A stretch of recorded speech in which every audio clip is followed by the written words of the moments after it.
Hello friend, नमस्ते, प्रणाम। मैं घूंघट वाली 960 अपने यूट्यूब चैनल में आप सभी का स्वागत करती हूँ। तो दोस्तों, मैं लेकर आई हूँ बहुत ही प्यारा सा एक सोहर गीत को आप सब पूरा सुनिएगा। गीत कैसी लगी कमेंट में ज़रूर बताइएगा दोस्तों। रिमिकी झिमिकी देवा बरसाई मोतियाना, ओरी चुई मोतियाना, ओरी चुई हो रानी, खोल दे तू बजर के वाड़, भीतर हम अब भीतर हम अवबई हो।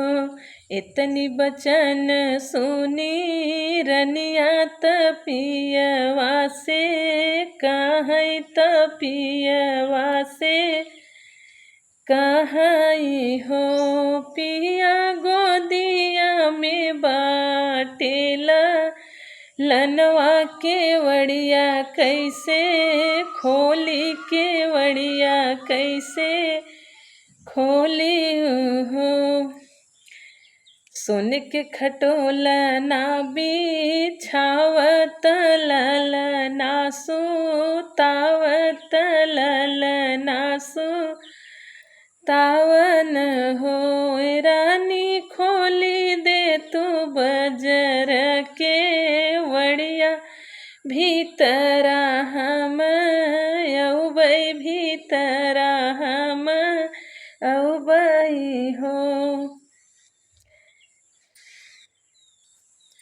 सोनवा के हवे मोर नैहर तरूपवा के, वाड़ी लागी रूपवा के वाड़ी लागी हो।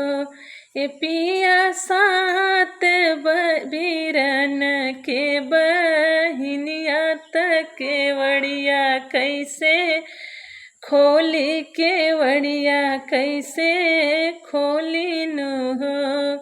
माई के अपने हम प्यारी त बाबा के दुलारी, त बाबा के दुलारी न हो। ये पिया सात भौजी के नदिया के वड़िया, कैसे खोल्यो के वड़िया, कैसे खोल्यो हो। सोनवा के हवे तोहर नैहर तरूपवा के, वाड़ी लागी रूपवा के वाड़ी लागी हो। ए रानी सात बीरन के बहिनिया, हमसे जीनी बोलियो, हमसे जीनी बोलियो हो। माई के अपने तो प्यारी रह, पापा के दुलारी रह, पापा के दुलारी रह हो। रानी सात भौजी के नदिया, हमसे जीनी बोलियो, हमसे जीनी बोलियो हो। मटिया के हवे हमरो नैहर तरूपवा के, वाड़ी लागी रूपवा के वाड़ी लागी हो। ए राजा सात बीरन चरवहवा, संघाई तुहरे रहबई, संघाई तुहरे रहबई हो।